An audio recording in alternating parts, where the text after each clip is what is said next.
Hello student, स्वागत है आप सभी का उत्तर प्रदेश पॉलिटेक्निक के एक नए वीडियो में। और इस वीडियो में हम जानेंगे कि B2P के और सेमेस्टर में यानी कि फर्स्ट सेमेस्टर, थर्ड सेमेस्टर और फिफ्थ सेमेस्टर में अगर आपने भी इस बार एग्जाम दिया है तो और सेमेस्टर में हर बार कितने परसेंट बच्चों की बैक लगती है, कितने परसेंट बच्चे फेल हो जाते हैं पूरी तरीके से यानी कि YB ईयर बैक लग जाती है, कितने परसेंट बच्चों के ऊपर यूएफएम वगैरह लगाया जाता है। यूएफएम का मतलब होता है अनफेयर, मीन्स आप चीटिंग करते हुए पकड़े जाते हैं तो आपके ऊपर यूएफएम लगाया जाता है, आपका रिजल्ट वगैरह रोक दिया जाता है, नो रिकॉर्ड फाउंड बताता है। फिर विभाग के द्वारा यानी कि बोर्ड के द्वारा सूचना आती है कि इन बच्चों को लखनऊ कार्यालय में जाना होता है, परिषद में जाकर के वहाँ पे सफाई देनी होती है, उसके बाद से आपका रिजल्ट वगैरह डिक्लेयर किया जाता है। तो सारी जानकारी आपको इस वीडियो के माध्यम से मिलने वाली है। इसके अलावा आपका इस बार का यानी कि और सेमेस्टर का फर्स्ट सेमेस्टर, थर्ड सेमेस्टर और फिफ्थ सेमेस्टर का जो एग्जाम वगैरह हुआ है और स्पेशल बैक और बैक पेपर जो और सेमेस्टर वाले पिछले बच्चे थे उनका एग्जाम वगैरह हुआ है, उनका रिजल्ट वगैरह कब तक आने वाला है, सारी जानकारी आपको इस वीडियो के माध्यम से मिलने वाली है। तो जो भी स्टूडेंट चैनल पे पहली बार विजिट किए हैं, चैनल को सब्सक्राइब करके बेल आइकन को प्रेस करके ऑल पे जरूर क्लिक कर लेंगे। और जो स्टूडेंट टेलीग्राम चैनल को नहीं ज्वाइन किए हैं, टेलीग्राम चैनल को ज्वाइन कर लेंगे। सबसे पहले रिजल्ट के बारे में ही बात कर लेते हैं कि जो आपका इस बार का रिजल्ट है वो कब तक आने वाला है। तो पिछली बार की स्थिति भी लगभग सेम ही थी, आपका उसी डेट के आसपास में थोड़ा इधर उधर एग्जाम वगैरह हुआ था।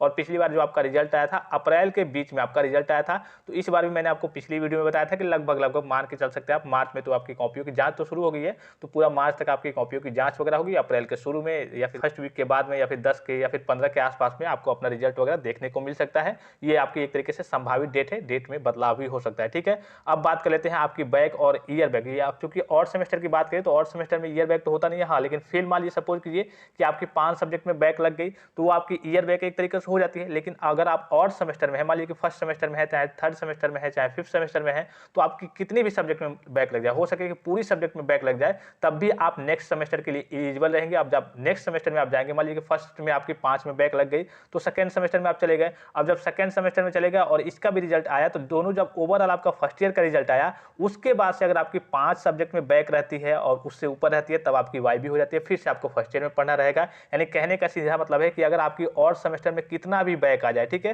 कि मान लीजिए 5 हो गया, 6 हो गया, जितने सब्जेक्ट है सब में बैक आ जाए, फिर भी आप नेक्स्ट सेमेस्टर के लिए एलिजिबल रहते हैं। काफी सारे स्टूडेंट्स इस चीज को लेकर के डाउट्स में रहते हैं कि सर मेरी और सेमेस्टर में मान लीजिए कि सब सब्जेक्ट में बैक आ जाए तो मेरी ईयर बैक डायरेक्ट हो जाएगी क्या? तो नहीं, आप नेक्स्ट सेमेस्टर के लिए एलिजिबल हो जाएंगे जब आपके दोनों सेमेस्टर का यानी कि ओवरऑल आपका होगा, फर्स्ट ईयर का, सेकेंड ईयर का और फाइनल ईयर का ओवरऑल रिजल्ट आता है। फर्स्ट सेमेस्टर सेकंड सेमेस्टर का एक साथ, थर्ड सेमेस्टर फोर्थ सेमेस्टर का एक साथ, फिफ्थ सेमेस्टर और सिक्स सेमेस्टर का एक साथ, और सबको मिला करके, जैसे कि मान लीजिए आपका ओवरऑल फर्स्ट ईयर का रिजल्ट आया और 10 सब्जेक्ट टोटल हो गए या फिर 12 सब्जेक्ट जितने भी है, और उसमें अगर आपकी 5 बैक रह जाती है, अगर 4 बैक है तो कोई दिक्कत की बात नहीं है, आप नेक्स्ट ईयर के लिए एलिजिबल है। लेकिन 5 सब्जेक्ट में बैक आ जाती है या फिर उससे ऊपर बैक आ जाती है तो फिर से एक साल आपको फर्स्ट ईयर में ही पढ़ना पड़ेगा। आई होप कि ये आपके डाउट्स क्लियर हो गए। अब देखिए पिछली बार का डाटा है, पॉलिटेक्निक विषम सेमेस्टर की परीक्षा में 7136 स्टूडेंट फेल हैं। अब विषम सेमेस्टर है, चूंकि इनकी 5 में बैक है या फिर उससे ऊपर सब्जेक्ट में बैक होगी तो फेल तो है ये एक तरीके से, लेकिन नेक्स्ट सेमेस्टर के लिए एलिजिबल है। और जब नेक्स्ट सेमेस्टर का एग्जाम इनका इवन सेमेस्टर का दोनों हो जाएगा, और सेमेस्टर और इवन सेमेस्टर का दोनों आपका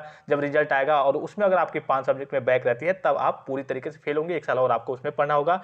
82 विद्यार्थी परीक्षार्थी जो नकल करते पकड़े गए थे उनका परिणाम बोर्ड ने रोका है, उनके ऊपर यूएफएम यानी कि अनफेयर मीन्स का कहिए कि उनके ऊपर लग गया है, उनके ऊपर यूएफएम लग गया है, उनको रोका गया है और उनका रिजल्ट बोर्ड क्या करता है, उनको बुलाता है परिषद में, आइए यहाँ पे सफाई दीजिए, आप क्यों चीटिंग कर रहे हैं, कैसे चीटिंग कर रहे थे, आगे से चीटिंग करेंगे या फिर नहीं, तो कुछ सफाई वगैरह देनी होती है और फिर से आपका रिजल्ट डिक्लेयर किया जाता है। और देखिए 1,78,691 स्टूडेंट पंजीकृत थे, यानी कि रजिस्टर्ड थे एग्जाम के लिए, और 1,74,915 स्टूडेंट परीक्षा में शामिल हुए थे। अब देखिए कितने परसेंट बच्चों की बैक वगैरह लगती है। ठीक है, बैक के बारे में बात करेंगे। पिछली बार और सेमेस्टर की बात करें तो कितने परसेंट बच्चों की बैक लगी थी, तो यहाँ पर देखिए आपका डाटा दिख रहा होगा।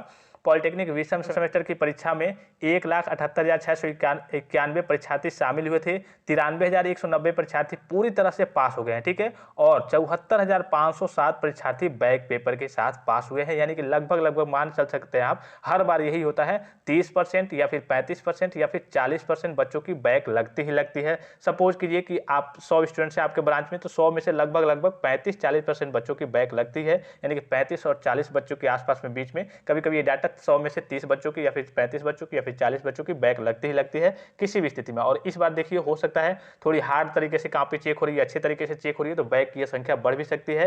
यानी कि हर बार की स्थिति की बात करें, इवन सेमेस्टर में भी यही होता है कि 30% के आसपास, और सेमेस्टर में थोड़ी बैक की संख्या भी कभी कभी ज्यादा हो जाती है। और इसका अगर डाटा आप लेंगे लगभग मोटा मोटी मान सकते हैं कि 40% बच्चों की हर बार बैक लगती है। यानी कि अगर 100 बच्चे हैं तो 100 बच्चों में से 35 या फिर 40 बच्चों की बैक वगैरह किसी ना किसी सब्जेक्ट में लगती है। अब वो एक सब्जेक्ट में हो, 2 सब्जेक्ट में हो, 3 सब्जेक्ट में हो, 4 सब्जेक्ट सब्जेक्ट में हो और 5 सब्जेक्ट या फिर उससे ऊपर रहता है तो वो आपकी ईयर बैक की स्थिति आ जाती है। लेकिन ऑड सेमेस्टर में आपका ईयर बैक नहीं होता है। जब आपका ओवरऑल रिजल्ट आता है ऑड सेमेस्टर और इवन सेमेस्टर दोनों का, यानी कि फर्स्ट ईयर का, सेकंड ईयर का और फाइनल ईयर का, उसके बाद से अगर आपकी 5 सब्जेक्ट या फिर उससे ऊपर में बैक रहती है तो आपकी ईयर बैक हो जाती है। फिर से आपको उसी ईयर में दोबारा पढ़ना होता है। अगर 4 सब्जेक्ट में आपकी बैक रहती है तब कोई दिक्कत नहीं है, आप नेक्स्ट ईयर के लिए एलिजिबल होते हैं। तो ये आपका डाटा है बैक लगने वाले बच्चों का हर बार का। आई होप कि वीडियो आपको इन्फॉर्मेटिव लगा होगा। और भी कोई कन्फ्यूजन, कोई डाउट, किसी प्रकार की समस्या या फिर कोई जानकारी आप जानना चाहते हैं तो आप कमेंट करके पूछ सकते हैं। आपको जानकारी मिल जाएगी वीडियो के माध्यम से या फिर कमेंट बॉक्स में रिप्लाई कर दूंगा। फिलहाल इस वीडियो में इतना ही, इजाजत दीजिए। धन्यवाद। Thanks for watching. मिलते हैं नेक्स्ट वीडियो में।